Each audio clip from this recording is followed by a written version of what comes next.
Hello, parents. My name is Mr. Jim Doyle, and I am your student's civics and economics teacher. I am very excited to get started this year and to tell you a little bit more about this course. So, this course is broken up into two parts: civics and economics. If we look down on the Schoology page, each unit will have its own folder, and I would like to tell you really briefly what each of these means. So, civics and politics, the big task there is to talk about political parties and what separates them. What is different about a Republican and a Democrat? What makes somebody conservative versus liberal? And I know that that can cause some apprehension in parents and in students. Let me reassure you, it is not my job to tell your students what to believe and what the truth is. My job is to present facts and tell students to decide what they believe about these issues on their own. It can get a little heated, but it's important for students to know what both sides are saying and how to have a conversation with someone they disagree with. The other big part of civics is discussing how the government changes over time and the mechanisms that we have for change in our government through channels like the Supreme Court, the amendment process, and the President of the United States, and through voting. After that, we talk about economic systems, and that's really where the rest of our time is in economics. There's really not a lot of civics left. We start with economic systems, and that's how governments organize their economies. Then we go into microeconomics, which is how markets operate and how they're guided by forces like supply and demand.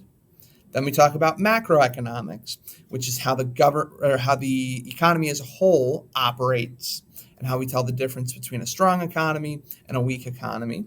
And then the last thing we talk about is international trade, and that's how countries' economies interact with each other. Now, on a daily basis, let's say it's Monday morning, how does a typical day in Mr. Doyle's class look like? Well, the first thing we do is we look at our agenda and our lesson objective for the day. This updates every day for the students. And then we'll go to the day's folder. So let's say we're in the civics unit. This folder would be published for the students. They would open it up and they would go to today's folder. These publish in order. So let's say it's September 6th. We would be in our roles and functions of political parties folder. The slideshow for the day is presented so students can reference that if they need to or if they need some additional time to take notes. And then there are assignments. And that's a typical folder for Mr. Doyle's class. Something else I want to bring to your attention, the very top link on the Schoology page is a website. If you open that up, that takes you to Mr. Doyle's website. Now, this is for anybody, but it is mainly for you. It has all kinds of helpful links to parents. If you click on this, it'll help you email me, Schoology, the syllabus, the Hodson website as a whole. So if I can't help you, that definitely can. The Newcastle County VoTech website, and the link to Infinite Campus, our grading platform. If we look at the syllabus very briefly, this has all the important information in there. A couple things I want to bring to your attention: supplies. Your student will need a notebook and something to write with for this course, as well as their Chromebook, and it wouldn't be a bad idea for them to bring their charger to class.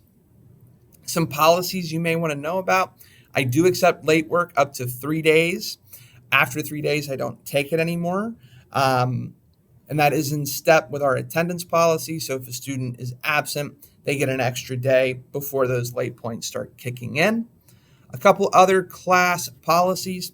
I don't let students have unlimited access to cell phones. So if you need immediate access to your student, if it's an emergency, your best bet is to call the main office, because I cannot promise your student will be able to be on their phone, especially if we're taking a test or taking notes.